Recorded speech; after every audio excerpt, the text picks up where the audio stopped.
As I was looking at this Timberwolves team, I really couldn't get over the fact that Karl-Anthony Towns and Rudy Gobert are on the same team. I feel as two-star big men, they kind of hinder each other's game as well as create easier mismatches for the guards, which makes it really hard for them to defend well as even them really create and move the ball well on offense and create easier buckets inside the paint. So with their individual skills, Cat's obviously the better offensive player, but he still has some problems that makes him a little inconsistent, especially when it comes to the playoffs, where he commands the ball just under the three-point line as well as where he catches the ball, which is usually as a spot-up three-point shooter, as well as the type of shots he gets off of his drives as being a three-point shooter, which is through his floaters and push shots. They haven't been really useful to them, especially in the playoffs, and he had a lot of inconsistent performances. But the great thing about Cat is still his three-point shooting and the times where he actually can go to the post. With Gobert being there, it's really hindered him from going to the post and actually being a post threat inside the key. But even before Gobert was there, Cat was still taking a lot of possessions outside of the key as well as taking jump shots just inside the three-point line, but he's still a good spot-up shooter when it comes to that. But other than that, his biggest improvements need to be his shot selection as well as his decision-making of where he gets the ball within the offense. While Gobert is still one of the best interior defenders in the league, there's still a couple of problems that will still make him a liability, especially in the playoffs. With a small ball lineup, it makes Gobert a mismatch on the three-point line as well as he has to guard the perimeter, which he's not good at. And it also doesn't help that his interior defense is now gone because he's not going to be in the paint to try and alter shots.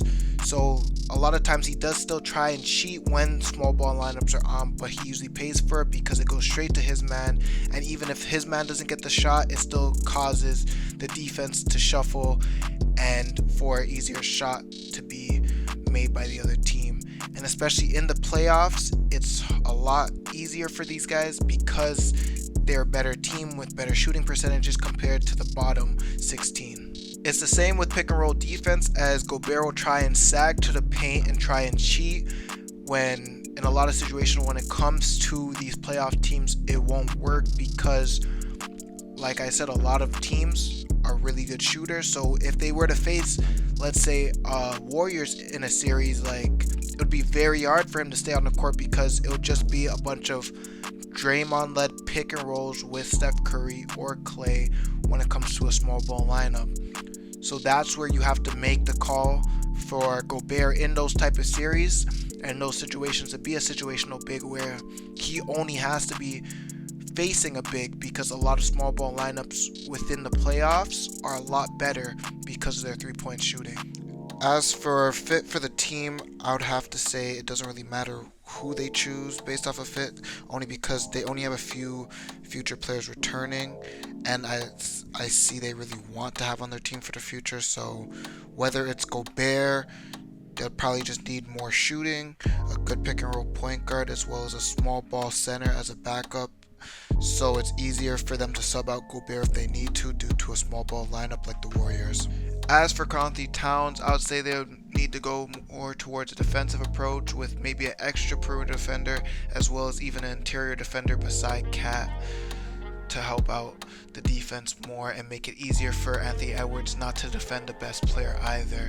I know they have Jaden McDaniels, but the more defense, the better. So I'd say first go with that, and second they'll need a secondary ball handler. Not really a player that needs to create for anybody, but that could still put people in the right places, as their offense would probably more set up for that with Anthony Edwards and Karl-Anthony Towns. As well as if they can get back Kyle Anderson or Naz Reid to be a really good backup for either of them if they were to move away from one. So I feel like their fit is kind of the same. It's just you just need to get a few different pieces to the team based on whoever you want to keep.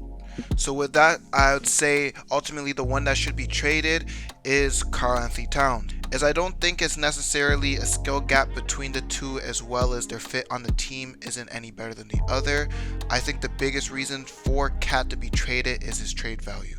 Cat's trade value would be a little bit higher than Gobert's due to the trade last year and how the Timberwolves ended up finishing the season. Front office is seeing Cat as a good offensive threat in the post while being able to space out the floor as a center would definitely intrigue teams around the league. As one of his weaknesses is his shot selection that would make him maybe a liability in the playoffs. I feel like if a new team were to pick him up, to put him in new sets as well as giving him better opportunities to score from the outside as well as inside, playing to his strengths, would definitely intrigue a team more to get him, seeing as he had good times in the playoffs before with Jimmy Butler as well as the year before when they almost beat the Grizzlies.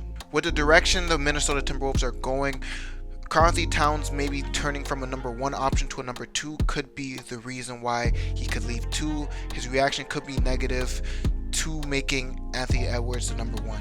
Cat had problems like this before with Jimmy Butler in the past, but now with Anthony Edwards, he's proven himself early in the playoffs and he's younger than Cat, so he's the easy long-term option. So if Cat were to have any issues with that decision, it could easily end up with him being traded. Cat doesn't really have any leverage in this situation because he's not truly a player of positional need because they already have Rudy Gobert. The Timberwolves also got a chance to look at Gobert without Cat because Cat was out a good amount of the season with a strained calf. But who do you guys think should really get traded? Because I still think I'm not fully bought on Rudy Gobert, only because it's only been 1 season and just a sample amount of games. But with a new revamped team, you don't know where that could go.